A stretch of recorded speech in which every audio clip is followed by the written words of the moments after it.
Paris Olympics final కు ముందు అనర్హత వేటుకు గురైన భారత రెజ్లర్ వినేష్ ఫోగట్ స్వదేశానికి చేరుకున్నారు. ఢిల్లీ ఎయిర్పోర్ట్లో ఆమెకు ఘన స్వాగతం లభించింది. ఆమెకు స్వాగతం పలికేందుకు పెద్ద సంఖ్యలో అభిమానులు ఉదయమే ఢిల్లీ ఎయిర్పోర్టుకు చేరుకున్నారు. కాగా తన కోసం వచ్చిన ప్రజల్ని చూసి ఆమె తీవ్ర భావోద్వేగానికి గురయ్యారు.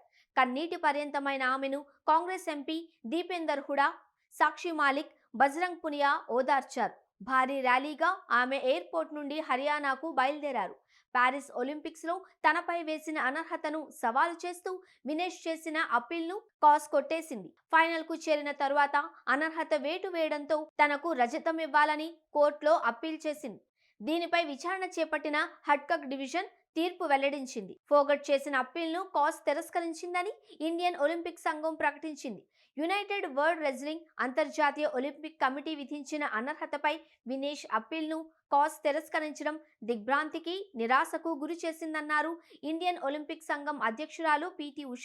100 గ్రాముల బరువు విషయంలో తలెత్తిన వివాదంపై తీర్పునకు సంబంధించిన పరిణామాలు వినేష్ కెరీర్ పరంగానే కాకుండా క్రీడా స్ఫూర్తికి సంబంధించి కూడా అనేక ప్రశ్నలు తెరపైకి వచ్చే అవకాశం ఉంది అన్నారు.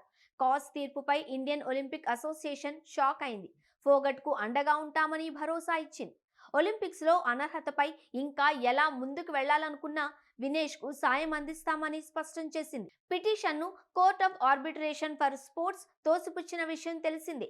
ఇక Paris Olympics wrestling free style 50 కేజీల విభాగంలో 100 గ్రాములు అదనంగా బరువు ఉందంటూ వినేష్ ఫోగట్ పై అనర్హత వేటు వేసింది అంతర్జాతీయ ఒలింపిక్ కమిటీ.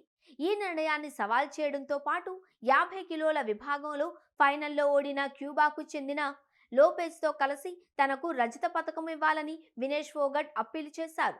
దీనికి సంబంధించి court of arbitration for sports తీర్పు వెల్లడిస్తూ వినేష్ అప్పీల్ను తిరస్కరించింది.